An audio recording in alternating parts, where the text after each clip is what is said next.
Wow, wow, wow, wow, wow, salutationnes, ça va mettre un peu de zik un peu là, on va se chauffer là.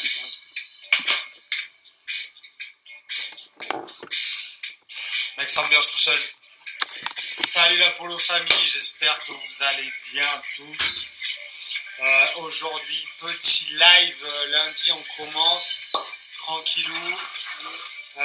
Donc Girl Power, aujourd'hui, place aux femmes pour commencer cette semaine. On va recevoir Audrey Dolé, joueur de l'équipe de France, qui va venir en live et commencer. On va parler de son parcours, de sa vie, un peu de tout. Voilà, vous allez tout savoir. Vous allez pouvoir lui poser des questions en direct sur le live chat, moyennant forcément que je puisse voir un peu de quoi il retourne. Et voilà, et puis on va pouvoir commencer un peu ce petit live doucement, tranquillement. C'est lundi, on y va mollo, hein, on va pas se stresser, on est toujours en confinement. J'espère que tout le monde va bien et que ça va bien se passer. Salut Alex, English? Maybe not today. Hey Tania, how are you? Allez, Audrey qui arrive. Today's French people first. Allez, elle arrive. Salut Audrey, comment tu vas? Salut, ça va? Ça va bien. Il y a un petit écho là. Alors, est-ce que tu as un son qui marche pas loin? Non, pourtant. Non, d'accord. On va faire avec, parce qu'en fait, j'entends un petit trait d'air dans le derrière, on parle. C'est pas grave. Écoute, ça me fait extrêmement plaisir. Voilà, comment vas-tu? Ça va bien, écoute. Ça va bien. On fait avec, hein? Ouais, c'est ça. Bon, pour commencer, est-ce que tu peux nous parler un peu de ton confinement, savoir comment tu vis, qu'est-ce que tu fais, surtout, pour t'occuper, quelles sont un peu tes routines quotidiennes, et puis voilà, je pense que tu as vu un peu comment on va exiger. On connaît un peu la tenue de ce live. On est parti pour 45 minutes, une heure, parce que forcément maintenant, au bout d'une heure, t'as la live qui s'arrête, et après, derrière, pour essayer de se reconnecter proprement, c'est une misère incroyable. Donc, on va essayer de faire encore une heure, parce que Letty va dire 30-40 minutes, c'est tellement passionnant. Moi, je me régale, et on parle de tout, bien, on dure pendant une heure et demie, le live des mecs, donc voilà, donc on va essayer de se régaler, on va essayer de passer un bon moment, de toi, en priorité. On va parler aussi de l'équipe de France féminine, forcément. On va parler de ta carrière, et puis on va parler un peu de ton avenir, qu'on a fait dans la vie, ce que tu as fait, détente, quoi. Si on tape sur le dos, il y a un peu de monde là qui arrive, et sympa. Donc est-ce que tu peux nous dire un peu comment ça se passe ton confinement, ta journée, pour t'occuper, etc. Du coup, moi, je suis rentrée chez mes parents, je suis à Oyonnax, dans l'Ain, je sais pas si... Pas grand monde me connaît, hein, mais... Et du coup, je fais du sport un peu, je reste tranquille aussi. Je m'ennuie un peu comme tout le monde, sinon je lis, je bricole, je prends le soleil parce que ça faisait un sacré moment que je l'avais pas pris à Paris, hein. Et voilà. D'accord, ok. Bon, on va rappeler à tout le monde que tu es né le 93 à Oyonnax. C'est ça. Je sais pas si vous forcément, permis de France. Peux-tu nous dire un peu comment tu es venu au water polo, où a tes débuts, et comment un peu ça a évolué pour toi, tu as été championne de France en 2014 avec une métropole. Je ne me trompe pas. C'est ce que j'ai envie de voir. Bon. Ensuite, après, on s'est il y a donc voilà, donc est-ce que tu peux nous dire comment tu es venu au water-polo et que tu choisisses le water-polo au lieu d'un autre sport? En fait, moi j'ai commencé pas par le water polo, j'ai commencé qu'à 15 ans le water polo. Je faisais de la natation synchronisée. dans mon club à Oyonnax. Et je faisais un peu des compètes de natation parce que bon, clairement, j'aimais pas nager, faire les entraînements, mais les compètes, c'était cool, ça me plaisait bien. Et du coup, en fait, cette année-là, c'est la Fédé qui recrutait des jeunes nageuses pour intégrer le pôle France, parce qu'il n'y avait pas assez de joueuses en France. Donc ils allaient recruter chez les nageuses qui nageaient plutôt bien, sans être trop fortes, parce que celles-là, on les gardait pour la natation. Et en fait, c'est comme ça que j'ai commencé le polo, j'ai été recrutée, j'ai envoyé mon dossier d'inscription, c'était au Crêpes de Nancy. Et puis, bah voilà, j'ai fait les tests, je suis rentrée. J'ai fait tout mon lycée au Crêpes à Nancy et comme j'ai bien kiffé, je suis restée. Et puis voilà, j'ai intégré l'équipe première à Nancy. Et puis après, j'ai fini à Lille, et puis Bordeaux et Mataro. D'accord, ouais, donc ça a quand même pas mal bougé. Ouais. D'accord, donc tout le monde me dit qu'il y a un écho quand je parle, donc je ne sais pas d'où ça vient, les enfants, donc je vais crier peut-être un peu moins fort, histoire que tout le monde m'entende forcément, et que je ne sais pas d'où vient cet écho, de la connexion ici. Donc j'espère que quand même tout le monde m'entend bien, ce sera le plus important. Donc voilà, donc tu as quand même beaucoup bougé, donc ouais, forcément tu as commencé par la natation, donc ouais, j'ai quand même une réputation de nageuse incroyable. C'est vrai que chaque fois qu'on parle d'équipe de France féminine, on dit qu'il y a une machine en natation, laisse tomber, des nages à 10 000, des comme les mecs. C'est un peu ça. Donc bon, forcément, ça vient de cette promotion, on va dire, première de natation, comme tu es passé par ce petit pôle, forcément, tu as des bases un peu vides que l'avoir en termes de natation, techniquement parlant. Tu m'entends? Ouais, mais des fois ça coupe un peu, alors du coup j'ai pas tout. C'était quoi la question? Donc d'accord, je te disais, en fait, est-ce que forcément, tu penses que tu as bénéficié d'une formation complète en natation? C'est le retour chez la demande. Écoute, on va faire avec, on n'est pas encore dans les gestions, hein. Désolé. Donc vous m'entendez, donc je te demandais forcément que cette formation de natation que tu as eue a forcément pesé dans tes capacités et t'a donné un but justement par rapport à d'autres. Ouais, je pense que ça m'a donné un plus. Et puis, je joue aussi sur ça parce que je sais que c'est quand même une de mes qualités premières. Et bah, du coup, je mets cette compétence au service de l'équipe. Et c'est moi qui vais à la balle, c'est moi qui essaye de faire le contre-attaque et tout ça. Donc, voilà. Donc, ouais, franchement, c'est sûr que la natation, ça m'a quand même donné un petit coup de pouce. D'accord, et tu penses aujourd'hui que le natation chez les jeunes joueurs, je sais que chez les mecs, forcément, on le retrouve de plus en plus, manque de technique en natation, et on se rend compte que les jeunes joueurs arrivent à être confortants, ils n'ont pas un niveau de puissance, il faudrait peut-être chez les mecs pour venir peut-être à une formation en natation complète. Peut-être que ça serait intéressant de faire en parallèle un entraînement technique un peu plus, un ou deux, et avant de se lancer à faire que du long et beaucoup nager, faire des 15 fois 200 et des trucs comme ça. Je pense que c'est bien de faire de la technique. Je vois à l'INSEP, les jeunes, c'est ce qu'elles font. Elles font pas mal de techniques au lieu de nager des kilomètres comme nous, les seniors, on fait, quoi. Alors, Estelle Mignot qui dit que les mecs. Ensuite, Tayamandi Audrey.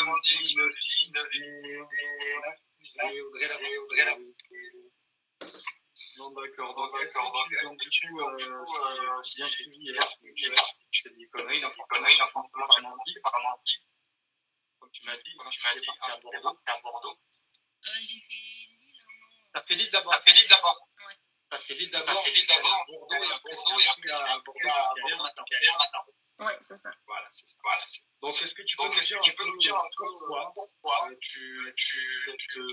cette évolution en fonction des équipes, forcément, j'imagine que c'était un de Paul à l'époque. Ouais, c'est ça. Bah, j'ai fait 3 ans au pôle. Et après, donc, comme je me sentais bien et que j'étais licenciée à Nancy en même temps que le pôle, bah, j'ai continué, j'ai fait mes 2 ans d'études à Nancy avec l'équipe première. Et puis après, bah, j'ai voulu un peu changer. Il commençait à y avoir de moins en moins de joueuses aussi. Quoi, la dernière année à Nancy, on était 7 ou 8 dans l'équipe. Et ouais, du coup, c'est vrai que j'avais un peu envie de changer d'air aussi, de voir d'autres trucs. Donc, je suis allée à Lille. C'était la 2e année de Philippos Sakelis. Et puis, on m'avait dit du bien et je me suis dit, bah, pourquoi pas, ça peut faire aussi... bah, c'est une nouvelle étape. Et puis là, c'était le waterpolo un peu plus pro, parce qu'on était on était un peu payé, tout ça. C'était plus d'entraînement. Et là, il y avait vraiment un objectif aussi. Il y avait la Coupe d'Europe, on avait une grosse équipe.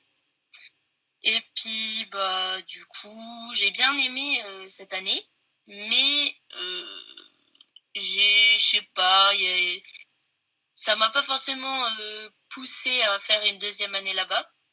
Et je pense que ça m'a un peu même, je sais pas, à Lille, j'ai eu un peu de mal avec le waterpolo et du coup, je me suis dit bon bah là, j'ai envie de faire j'ai envie de me concentrer sur mes études et j'ai voulu faire un master alors bien qui me correspondait et tout. Donc je suis partie en fait à Toulouse faire mon master parce que je me suis dit le waterpolo, je le mets un peu en second plan. Et sauf que bon bah quand on en fait autant, c'est difficile de mettre en second plan direct. Donc, bah, le club le plus près, c'était Bordeaux. Et puis, j'avais quand même pas mal de mes anciennes coéquipières qui étaient là-bas. Il y avait Loulou, Lorraine et tout ça. Donc, ça me disait bien aussi de continuer à faire les matchs avec elles. Et le club de Bordeaux a accepté que je m'entraîne à Toulouse. Pas forcément bien. Et que je fasse les matchs aussi pour le plaisir. Et finalement, j'ai réussi à bien m'en sortir. Je venais les vacances, les week-ends à Bordeaux. Et puis, on a commencé à être pas mal du tout. On a remonté l'équipe à Bordeaux et on a fini par être en finale et tout ça. Donc, c'était cool. Et puis après, Mataro, bah, j'avais envie de faire une expérience à l'étranger. Et l'occasion s'est présentée. Donc, d'accord, tu m'as parlé un peu justement tu as eu du mal à Lille avec quand même quand même dire autant parce que tu arrives où il y a un entraîneur qui est fan de beaucoup de bien, quelqu'un qui a fait beaucoup pour le féminin, pour Lille. Derrière, tu gagnes un champ, tu prends la Coupe d'Europe, t'es compétitive. Donc, est-ce que tu peux me raconter un peu quel est le mal que tu as pourquoi justement tu dis que tu n'as pas aimé cette année pour changer ou alors arrêter justement de waterpolo qui est justement par plaisir, mais que derrière t'as avec le centre de formation, il est quand même comme Lille où tu gagnes un petit, une grosse équipe et comme ça, voilà, tu fais pas et tu t'en vas exactement. Nous, les filles, bon bah, le waterpolo, on fait ça surtout pour le plaisir, quoi. Il y a que Lille, vraiment, qui paye les joueuses. Et en fait, quand je suis arrivée à Lille, bah, c'était un peu une autre dimension, du coup, le waterpolo, parce que on était payé. Donc, à un moment donné, si t'as pas envie d'aller à l'entraînement, bah, t'es quand même obligé d'y aller parce que bah, t'es payé, c'est ton travail. Donc, en fait, il y a eu ça des fois. Et quand t'as plus trop le plaisir et que tu te dis c'est une obligation, bah quand il y a cette tu vois heureusement qu'il y avait quand même mes coéquipières, elles étaient trop cool, il y avait une bonne ambiance à la piscine et tout, mais je sais pas, il y a eu ça et puis après bah Philippos il est très bon et tout techniquement, mais après bah on n'a pas toujours des bons feelings avec les entraîneurs. Et c'était pas forcément... Il n'y avait pas trop de relations avec lui, mais après, c'était entre lui et moi. Donc voilà, je me sentais pas forcément hyper à l'aise et j'ai pas voulu continuer aussi. En fait, ce que tu nous dis, c'est qu'en fait, même si toutes les conditions étaient réunies, tu n'as pas trouvé un cet entraîneur qui arrive à te faire vraiment jouer avec chacun et envie pour pouvoir continuer. Peut-être qu'à un moment donné, c'est peut-être un travail ça t'a venir justement sur notre formation et pour le moment dans le plaisir et le plaisir de s'entraîner, non? Ouais, voilà, c'est ça. Et puis, ouais, il y avait... En fait, cette année-là, on avait une super équipe et l'objectif, c'était surtout de, de passer les qualifs au niveau des Coupes d'Europe. Et en fait, on s'est planté royalement sur notre premier match qu'on aurait dû gagner. Et du coup, bah, on a été hors compétition assez rapidement. Et notre équipe pour le championnat de France, bah, on était carrément au-dessus. Et alors, il n'y avait pas de suspense, quoi. Quand on faisait les matchs, ouais, bah, c'était quasiment sûr qu'on allait gagner parce que sur le papier, alors, avec toute humilité, hein, mais sur le papier, on était carrément au-dessus de toutes les équipes de France. Et bah, quand tu arrives à un match, il n'y a que la première période qui est serrée.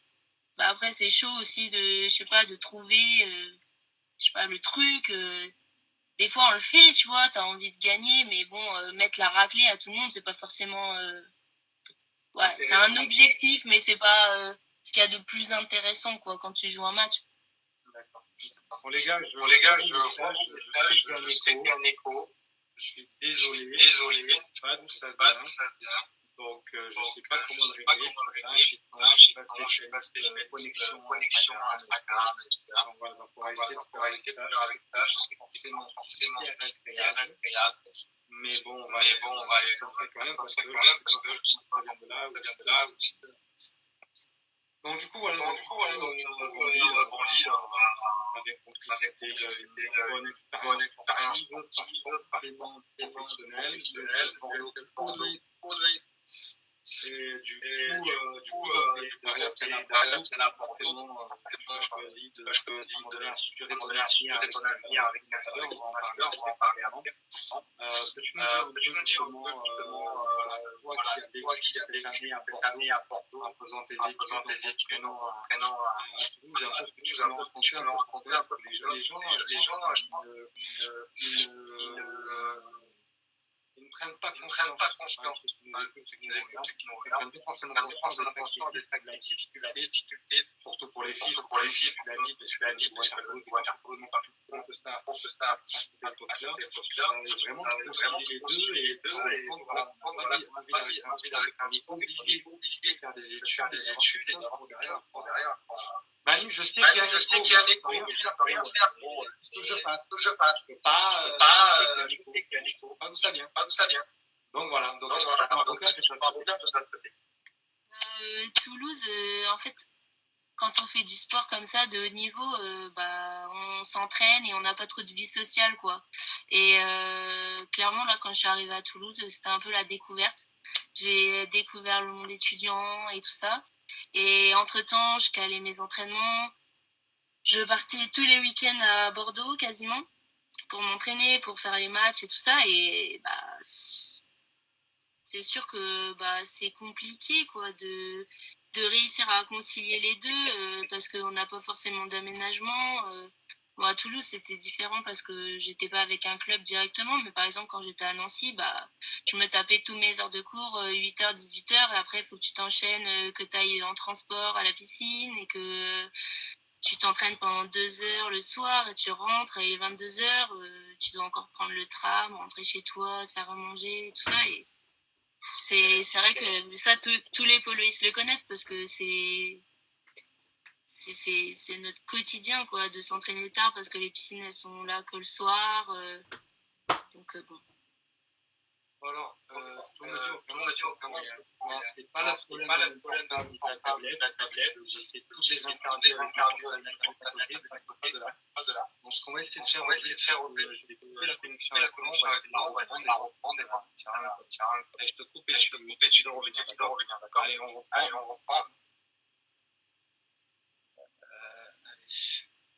Allez. Regardez, donc vous voyez là, il n'y a pas d'écho, il n'y a pas de problème, donc c'est que ça ne vient pas forcément de moi, je pense. Regardez, le téléphone est là, l'ordi est là, la tablette est là. Il n'y a pas de souci normalement, il n'y a aucun problème, il n'y a pas de problème de connexion, je ne sais pas d'où ça vient. Donc je pense que peut-être il y a un souci chez Audrey. Donc je suis vraiment désolé les enfants pour ce souci. Tous les lives que j'ai fait, il n'y a eu aucun problème. J'ai tout fait avec tablette, ordi, téléphone, il n'y a eu aucun souci. Donc peut-être qu'il y a un souci de connexion, peut-être c'est à Oyonnax, il y a un problème. Je ne sais pas du tout, donc je suis vraiment désolé. Je vais encore inviter Audrey. Audrey, si tu peux revenir s'il te plaît. Haut-parleur, non, haut-parleur, c'est pas moi qui l'ai les enfants. Il peut rien faire, ouais. Je peux rien faire les enfants, je sais pas, Allez, Audrey revient, on va voir si ça va mieux, si ça va pas.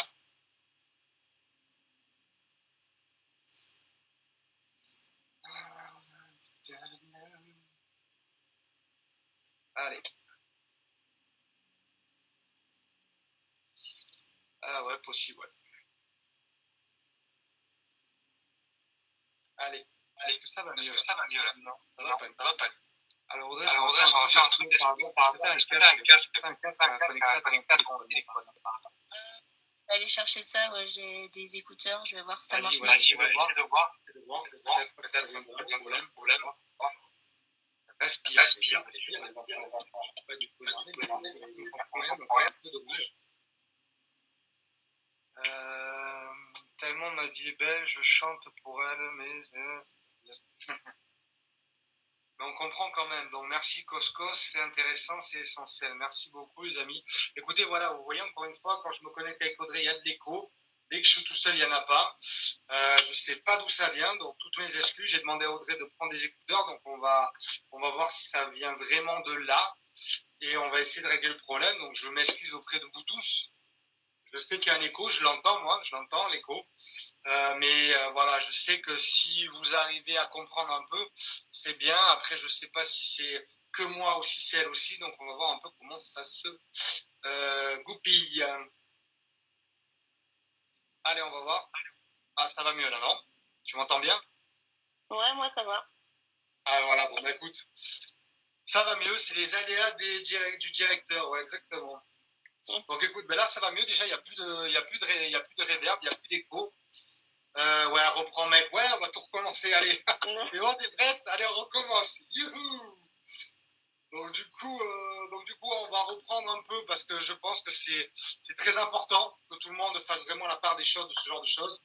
Et je pense que c'est très important de mettre surtout Audrey en avant par rapport à ça parce que faut savoir que voilà, une carrière poloiste, c'est bien joli, c'est bien mignon. Et comme le disait à juste titre Alexandre Camarasa, le polo, ça t'apporte beaucoup de choses, des amis, des émotions, mais ça te fait galérer à un point que personne ne peut imaginer au monde.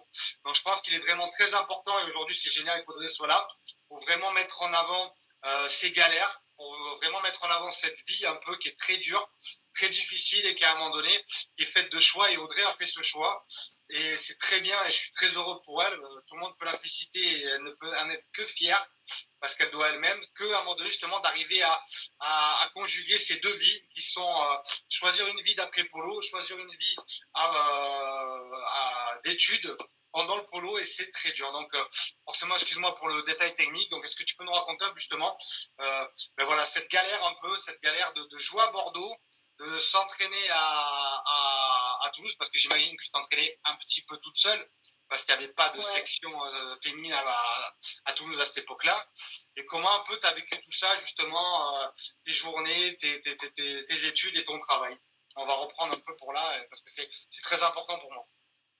Bah, quand j'étais à Toulouse, en fait, du coup, il y a le Stade Toulousain comme club, et bah, du coup, c'était plus loisir à l'époque.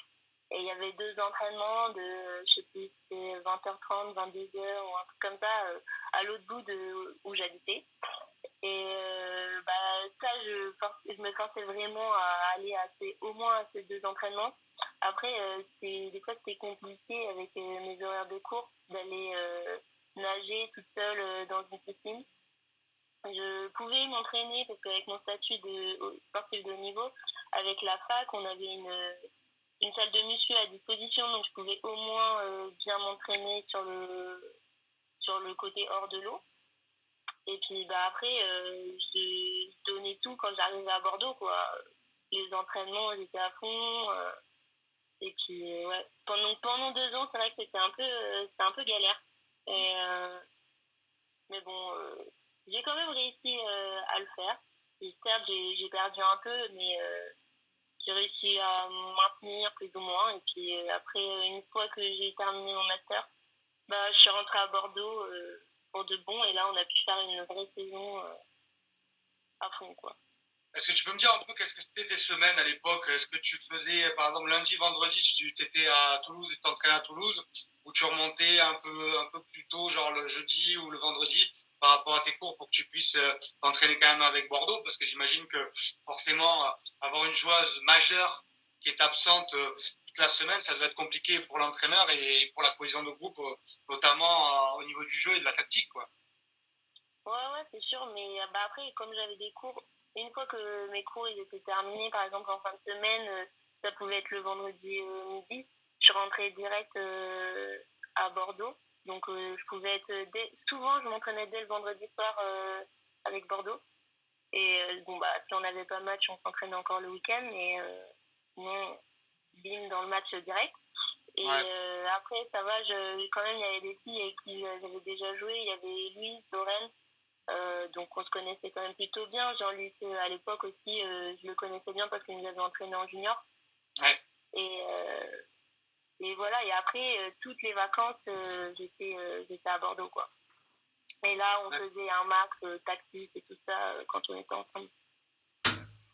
Et est-ce que justement tu as bénéficié d'aide, que ce soit de la Fédé en tant qu'athlète de haut niveau de Bordeaux pour justement arriver à accumuler ces 2 ans compliqués entre, j'imagine, le logement, la nourriture, les déplacements et compagnie et tout, de façon à tout cumuler? Ouais, Léa nous dit pas le choix en même temps en fille.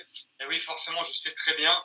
Je sais très bien ce qu'est le polo, les filles, vous inquiétez pas, je ne viens pas de débarquer, je sais que c'est pour ça que c'est intéressant et c'est pour ça que je mets l'accent sur Audrey, parce que ce qu'elle a vécu, forcément elle n'est pas la seule, mais c'est bien qu'on en parle.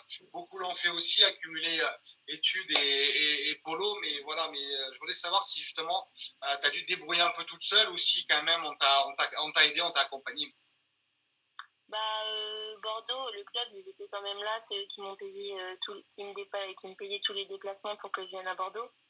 Donc c'est vrai que sans ça, ça aurait été quand même assez compliqué financièrement parce que à Toulouse, je faisais mes études et je travaillais pas à côté, quoi. Que je pouvais pas non plus, j'avais pas trop le temps si je voulais en plus faire mes entraînements, aller à Bordeaux. Et après, au niveau hébergement à Bordeaux, il y avait toujours les coéquipiers qui m'hébergeaient, donc sur ça, ça allait, quoi. Un petit peu la galère tout ça, hein, un petit peu la galère.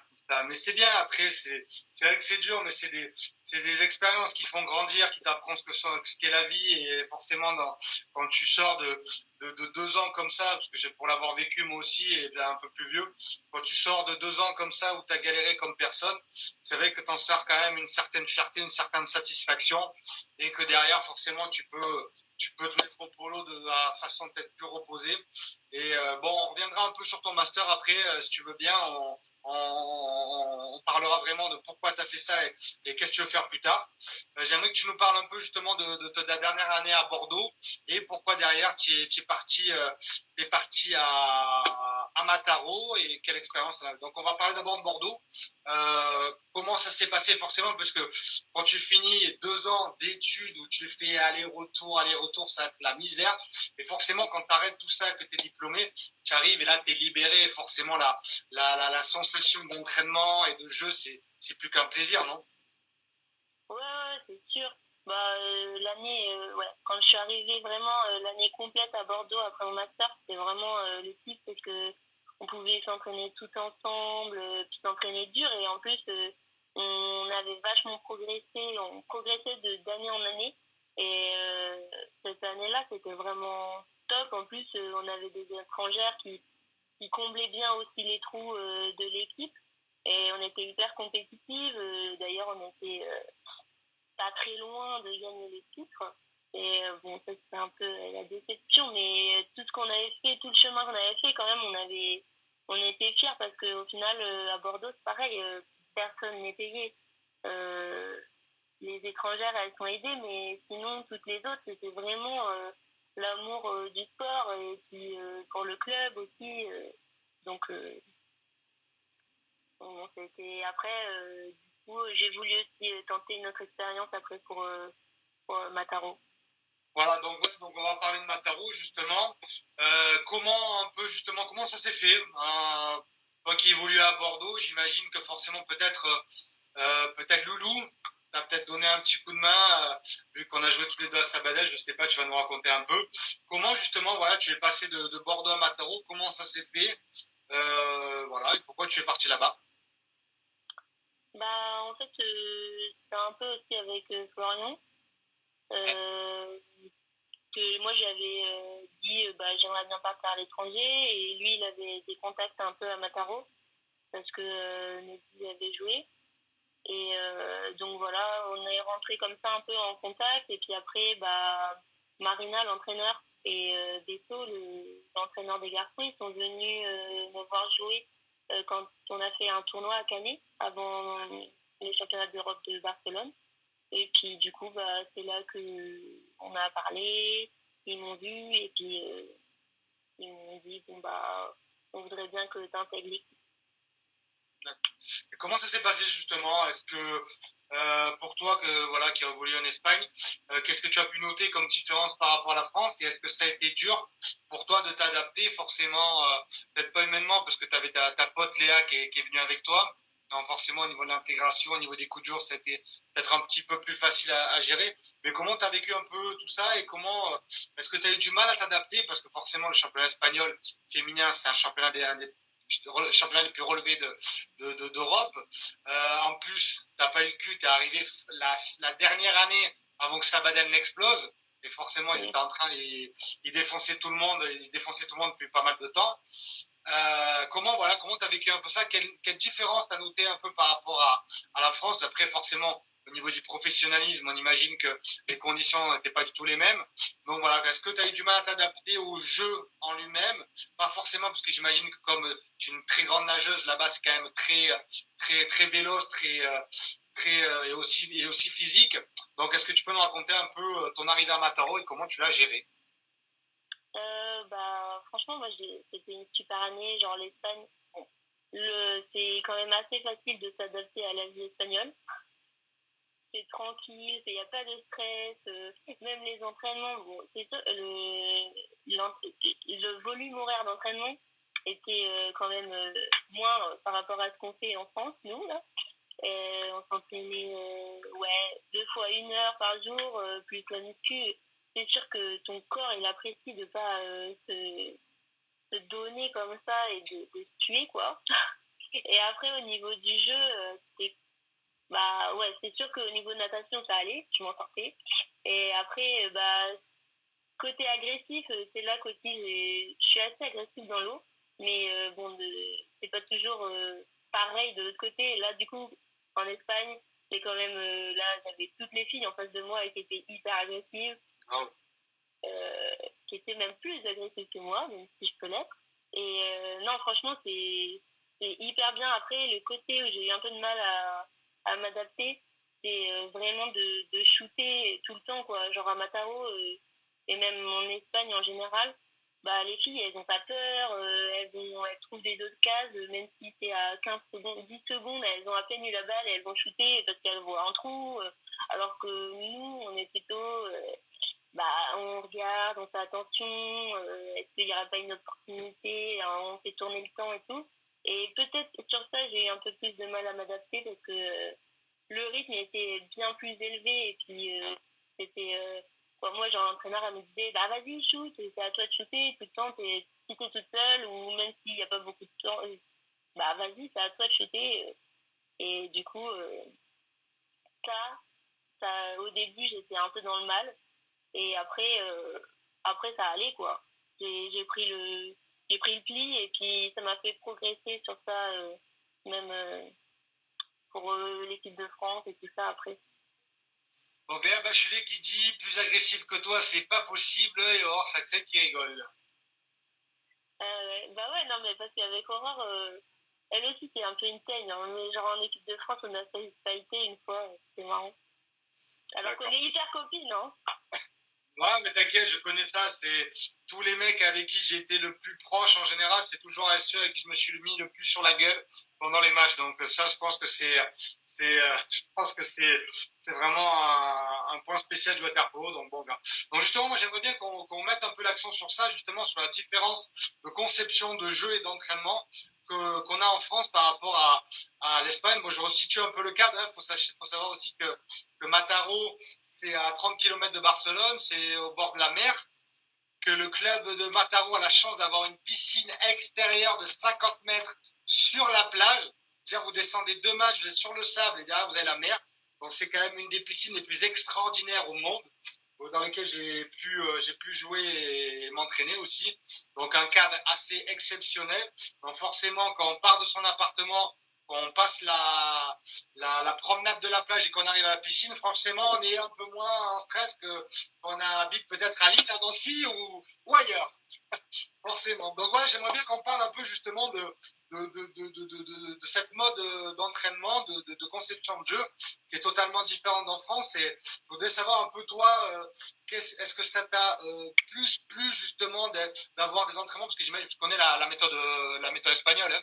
La méthode espagnole, c'est beaucoup de physique, beaucoup de jeux pour justement aller chercher cette agressivité, cette vélocité et surtout cette réflexion dans le jeu, justement, d'avoir à apprendre à penser avant de recevoir le ballon. Et dès qu'on l'a reçu, vu que c'est un championnat très agressif, il faut vite la redonner ou prendre cette décision, forcément. Donc, je voulais que tu me dises un peu, est-ce que pour toi, tu as vraiment aujourd'hui une idée de ce qui est peut-être ce qui t'a le plus plu entre les deux formats, on va dire. Bah, en vrai, genre l'Espagne, c'était top, quoi, parce que vraiment, les entraînements, c'est du concret. Tu joues, tu fais que des situations de jeu. Et ça, poloïste, c'est tout. Poloïste adore ça, quoi. On fait ça, on fait ce sport justement pour ça, et pas forcément pour nager, faire des jambes, chose que je déteste. Et du coup, bah, franchement, pour ça, l'Espagne, c'était énorme. On allait jouer contre d'autres équipes pendant la semaine. Ça, c'était franchement hyper bien, chose qu'on peut pas faire en France parce que les clubs, ils sont en 4 points de la C'est France. vrai que l'Espagne possède une qualité que personne ne peut avoir au monde, c'est d'avoir toutes les équipes, à part, je crois, Saragosse et Madrid. Donc sur les 12 qui sont dans Barcelone et sa périphérie. Donc c'est vrai que forcément, c'est un bonus incroyable par rapport à ça, ouais, c'est sûr. Ouais, c'est sûr. Après, bah, du coup, le niveau technique, on le travaille beaucoup moins. Donc, bon, bah, c'est. Aurore qui nous dit, mais t'adores nager, toi. Ouais, c'est pas parce que je nage vite que j'adore ça. Bon, ça me déplaît pas, je vais pas pleurer quand on m'annonce une série. Mais, par exemple, les gens, par contre, ça, c'est vraiment, je déteste ça. Alors ensuite, Yotnax qui nous dit turbine. Et on a même regardé, on a quand même un invité de marque. Hein. Il y a David Palma, l'entraîneur de Sabadell, qui nous salue. Saluda. Hola. Donc du coup, voilà, on va faire je vais profiter de cette petite parenthèse pour justement faire un parallèle hein, entre la France et l'Espagne. Forcément, en France, on privilégie les heures d'entraînement, c'est-à-dire que beaucoup trop d'entraîneurs, pour ma part aujourd'hui, bombardent sur 2 heures dans l'eau, plus une muscu avec 40-45 minutes de jambes et de technique, au détriment justement à un moment donné de l'apprentissage du jeu. Que privilégient les Espagnols. Les Espagnols, c'est beaucoup de physique, un petit peu de natation et beaucoup de jeux en situation, des matchs très fréquemment. et pas trop de technique parce que justement, ils essayent de faire en sorte que le manque de technique soit compensé justement par un apport en termes de jeu qui justement à un moment donné va rendre le jeu plus rapide, plus véloce et va faire en sorte surtout que le manque de technique va être compensé justement par ce jeu. Et moi je trouve justement que c'est, pour ma part, c'est un apprentissage beaucoup plus intéressant, beaucoup plus palpitant que d'arriver dans une piscine et savoir qu'on va faire 3 heures dans l'eau et qu'on s'est déjà tapé une heure de muscu avant. Moi je trouve qu'aujourd'hui, à l'heure actuelle, c'est pas ridicule, mais c'est une perte de temps et que les Espagnols, eux, vont à l'essentiel et se concentrent surtout pour ça. Je ne sais pas ce que tu en penses toi, mais je pense que tu penses un peu comme moi aussi. Oui, je suis assez d'accord avec ça. Ça donne le feu direct, en fait. Dès que tu arrives à l'entraînement, tu n'as même pas le temps de t'ennuyer, quoi. Genre, c'est une heure et demie dans l'eau et puis tu joues, donc c'est top, quoi. Tu t'aimes ce que tu fais, quoi. À aucun moment donné de l'entraînement, quasiment, tu te dis, putain, quand est-ce que ça se termine? Tu regardes jamais l'horloge, quoi. Ouais, d'accord. Or, là, quand t'es de retour en France, là, je m'entraîne à l'INSEP, des fois, tu regardes l'horloge, et puis des fois, c'est même qu'au bout de 3 quarts d'heure, quoi. Ouais. Écoute, tu prêches un convaincu. Moi, je suis pour cette philosophie d'entraînement, c'est-à-dire pareil, c'est-à-dire que tu sors d'une heure de muscu et encore, quand certains entraîneurs ne font qu'une heure de muscu, parce qu'il y en a qui vont taper dans les 1h15, 1h30 parfois, derrière t'arrives, t'en as pour un quart d'heure d'échauffement, t'en as pour derrière une petite série de 30-40 minutes, et derrière t'en as pour une demi-heure de jambes, et derrière à la fin il reste 10 minutes, et comme t'as tout pété pour faire tout ce travail-là qui en fait, comme tu dis, ennuie et démotive à mort, ben, il te reste 10 minutes d'entraînement, voire un quart d'heure, et des fois il pousse même la demi-heure, et il te demande d'avoir de l'intensité max, alors que tu as tout donné pendant 1h45, t'es cuit, mais il faut quand même donner de l'intensité max pendant encore une heure, mais il se rend pas compte que t'es flingué, tu peux pas, allô, tu ne peux pas. Après 3 heures d'entraînement, tu peux pas faire une 4e heure à fond. Arrêtez-vous un peu maintenant. Ouais, donc ouais, c'était le milieu à bon entendeur, on est d'accord, on sait très bien de qui on parle et de certains autres aussi parfaitement. Donc voilà, donc on peut pas, désolé les entraîneurs, quand on vient de faire 1h15, 1h30 de muscu, qu'on vient de se taper 1 heure de jambes, de natation, qu'on a fait derrière 15 minutes, 20 minutes de passe, du shoot, des exercices de shoot, et derrière on finit par 30 minutes, 40 minutes de mise en place, on peut pas faire de l'intensité. On peut pas. Arrêtez-vous maintenant. Donc voilà, mais pourquoi pas faire, alors fais voir. Mais pourquoi pas faire comme dans d'autres sports comme le rugby ou le foot, c'est de faire de la grosse préparation de nage au début de saison. Ensuite, parce qu'en fait, on peut pas. Le water polo est un des sports les pires au monde parce que justement, on est obligé de faire un peu de foncier un peu tous les jours. C'est pas comme parce qu'on n'a pas un rythme de match qui nous permet de mettre le foncier de côté. Si on avait 2 matchs par semaine, ce serait plus facile. Vu qu'on en a un par semaine, c'est quand même un petit peu plus compliqué. Je suis d'accord sur la longueur, mais est-ce que ce n'est pas bénéfique pour apprendre à gérer? Non. Alors moi, je suis pour les préparations. Si jamais tu veux faire 4 semaines de préparation, entre parenthèses, excusez-moi du peu d'enculé, où tu veux faire 4 heures par jour, 8 heures par jour tous les jours, moi ça me dérange pas. Mais dès que tu arrives en saison, ça, il faut l'arrêter parce que c'est contre-productif et moi je trouve ça débile. Quand on aime bien quand on est rouge, ouais, bon, écoute, donc voilà, donc je voulais un peu ce que tu. Après voilà, on va parler un peu de ça. Forcément, il y a Lorraine aujourd'hui qui joue à Mataro. On peut dire qu'elle est arrivée au bon moment parce que Sabadell a explosé. Je pense qu'aujourd'hui, le championnat espagnol n'a jamais été aussi compétitif et aussi ouvert qu'à l'époque. Donc, bon, voilà, forcément, est-ce que tu avais, toi, l'opportunité de continuer à Mataro ou c'est toi qui as décidé forcément de partir forcément avec Léa? Et voilà, aujourd'hui, est-ce que tu peux nous parler un peu de ton actualité, comment ça se passe et voilà, s'il te plaît. En fait, aussi, j'avais la possibilité de rester à Mataro cette année. J'ai décidé de pas le faire parce que, en fait, je voulais essayer, pour le coup, m'entraîner beaucoup plus, même si c'est un peu l'inverse, mais en fait, j'ai senti que j'avais progressé sur des trucs en allant en Espagne, sur la vision du jeu, aller plus vite dans la prise de décision et même la confiance en moi dans le shoot et tout. Et j'avais perdu un peu sur d'autres trucs. sur les jambes, un peu la technique, quoi. Et du coup, en fait, je voulais essayer de là parce que c'était l'année des Jeux. C'était seulement parce que c'était l'année des Jeux que j'ai voulu aller à l'INSEP pour m'entraîner plus et dans de très bonnes structures et tout ça. Et voilà, c'est pour ça que là, cette année, je suis à l'INSEP. Mais bon, Ouais, du coup, un peu un épée-train, parce que justement, tu prends cette décision de repartir à l'INSEP pour préparer justement, on va parler de l'équipe de France cette année olympique. Et là, paf, coronavirus, Lorraine qui gagne la Super Coupe d'Espagne, encore une fois. Donc forcément, du coup, je pense que bah, tu dois avoir un petit peu de regret quand même, on va pas se le cacher, forcément. Ça tombe un peu mal tout ça, on va dire. ouais, bah c'est sûr. Après, maintenant, j'avais choisi de partir à l'INSEP, je le vis à fond, donc j'ai pas envie de me dire d'avoir des regrets. C'est sûr que ça aurait été hyper bien de rester à Mataro, hein, mais je suis contente aussi de l'année que j'ai passée.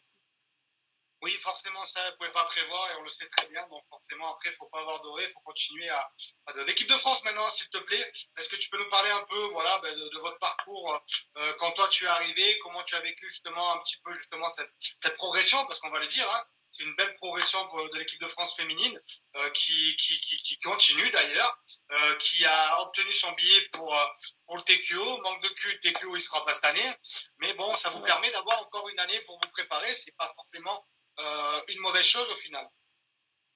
Oui, c'est sûr que ça nous donne plus de temps, mais après, bon, bah là, on a quand même 2 mois d'arrêt où on s'entraîne pas dans l'eau, donc il va falloir reprendre le fond-pied et tout ça, donc on va retoucher le ballon vraiment, je sais pas quand, hein, mais après on va s'entraîner, on va refaire du physique qu'on avait fait déjà depuis l'été dernier, on s'était donné à fond, on était parti au Monténégro, on avait fait que ça, nager, tout ça, reprendre le physique. Donc ça, c'est limite un peu tout perdu, donc il va falloir le refaire. Et puis après, le TQO, pour l'instant, ils disent que ça sera en janvier, donc après on n'a pas non plus avoir 4 mois, quand on a 6 mois pour se redonner. Après, c'est pareil pour toutes les équipes, donc bon, faut voir, hein. Mais on n'a pas. Mais bon, c'est bien. Moi, écoutez, voilà. Je suis très heureux pour vous de votre progression. C'est bien. Moi, je suis très heureux que des filles comme vous partent à l'étranger ou sont parties à l'étranger. Ça vous permet de voir une autre. Ah, excuse-moi, attendez. Alors, toutes mes excuses, c'est que je suis en train de regarder le documentaire sur les Bulls, donc là, j'avais mis sur pause et ça a repris d'un coup, donc excusez-moi. Grand fan de basket, forcément. Donc ouais, donc je disais, ouais, c'est super parce qu'au final, ça vous permet de connaître autre chose, ça vous permet de connaître une autre philosophie de jeu, d'entraînement, et moi, je trouve qu'il n'y a rien de mieux pour progresser et apporter une plus-value à l'équipe nationale, forcément comme elle le mérite, et je vous souhaite franchement toute la réussite du monde. Même si je reçois des petits messages, tu parles que des mecs, tu parles jamais des filles. Non, j'essaie de parler de tout le monde. Et forcément, je veux pas que les gens croient que les mecs ne veulent pas que les filles réussissent. Au contraire, on est très fiers, on est très content que l'équipe féminine réussisse, même si l'équipe de France masculine s'était pas qualifiée pour le TQO, on aurait été content quand même, c'est pas grave. Il faut aussi être content parce qu'on est une grande famille et c'est important. Audrey, on va parler un peu de tes études justement, savoir un peu qui tu es dans la vie de tous les jours, ce que tu aimes faire, forcément les choses simples j'imagine, et justement ton master, est-ce que tu peux nous en parler, pourquoi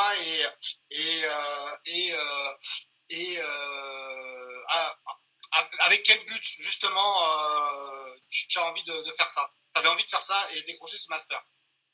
En fait, j'ai fait un master management des organisations sportives à l'IES Toulouse, et mes 3 premières années d'études avant, c'était pas du tout dans le sport. Et en fait, au final, après ma licence, je me suis dit, en fait, ça m'intéresse, quoi. Le domaine du sport, c'est un peu dans mon ADN et tout. Et finalement, pourquoi pas vouloir travailler là-dedans et plus me spécialiser dans le sport, puisque c'est quand même un milieu que j'affectionne. Et du coup, bah, c'est pour ça que je suis partie dans cette direction. Mais pour de vrai, je ne sais toujours pas vraiment ce que je veux faire, hein, comme tout le monde, je crois.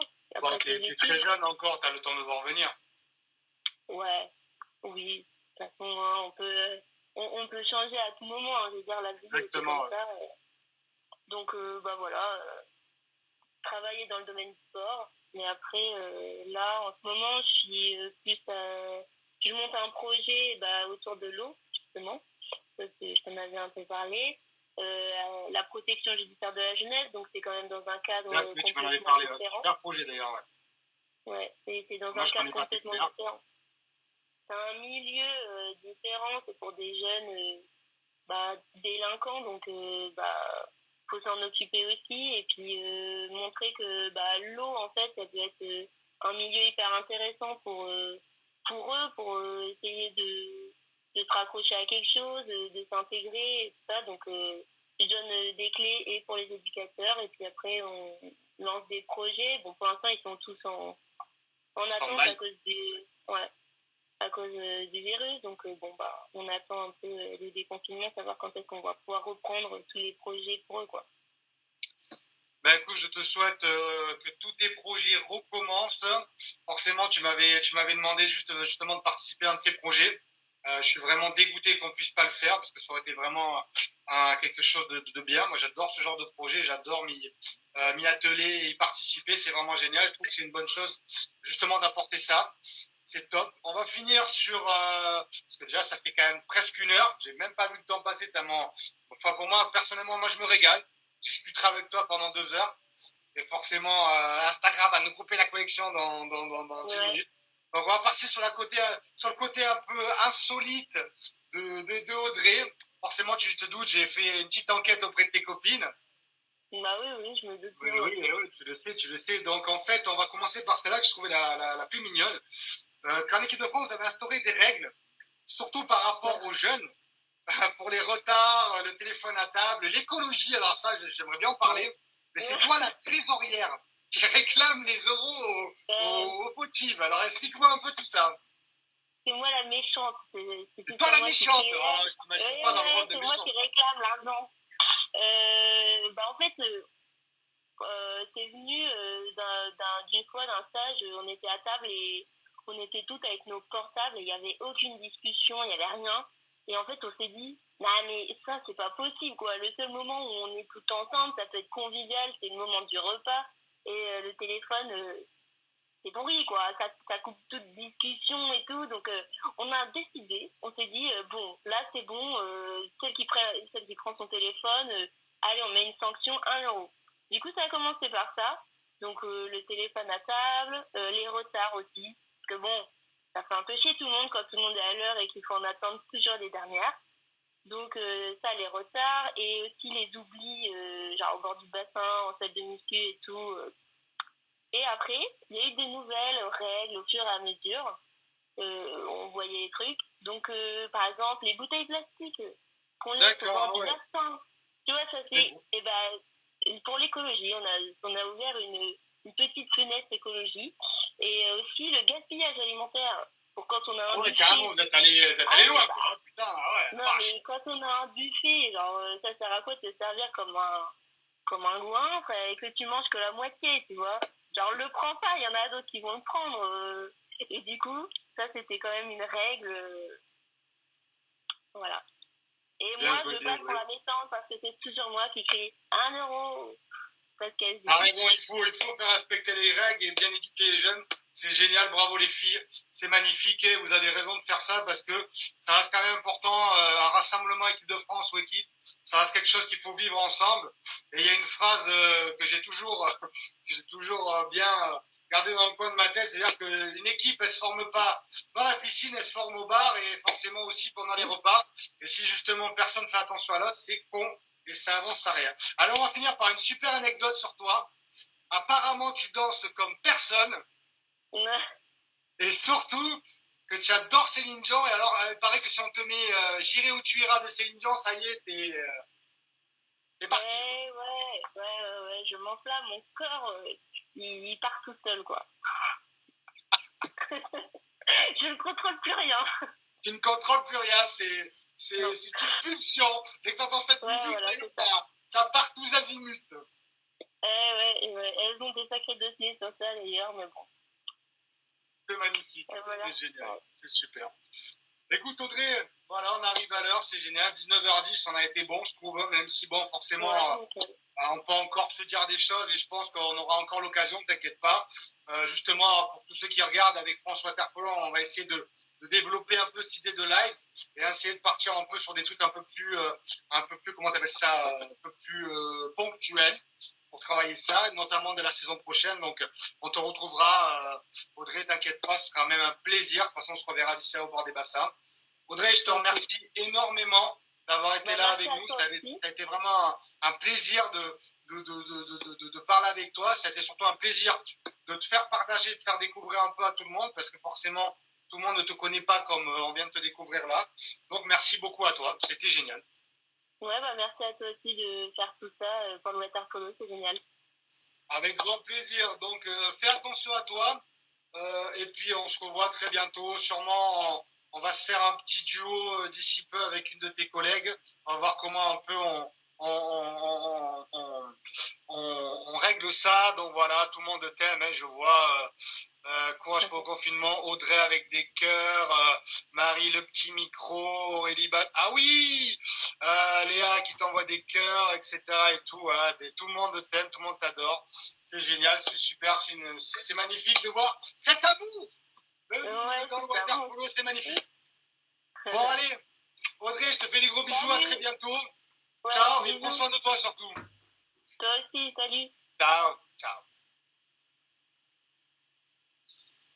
Allez les enfants, allez, on arrive à l'heure. Franchement, encore une fois, je me suis régalé. Franchement, c'est génial, Audrey. Adorable, une bonne joueuse et en plus une très bonne joueuse qui a connu l'Espagne et Mataro, l'Espagne comme moi. Voilà, donc écoutez, je vous remercie à tous d'avoir été là encore une fois. Forcément, le problème de la reverb a un peu gâché le début de ce live. C'est pas grave, on arrive à trouver une solution. Je trouve que ce débat sur l'entraînement, c'est un débat que je vais remettre sur le tapis parce que c'est un truc qui m'énerve et qui me tient à cœur. Donc forcément, vous n'avez pas fini d'entendre parler. Merci à tous d'avoir été avec nous et avec Audrey, surtout pour ce live. Nous, on se retrouve mercredi 18h15, n'oubliez pas. Alors là, il y a du extrêmement lourd. Michael Bodegas, à Mandonné. On est à Paris, mais c'est une émission d'un sudiste. Oh, à Mandonné. Donc forcément, je parle sudiste. Ah, et encore, j'ai pas l'accent. Hein. Si je le force un peu, vous allez voir. Bon, bref, trêve de conneries. Mercredi, 18h15, Mike Bodegas.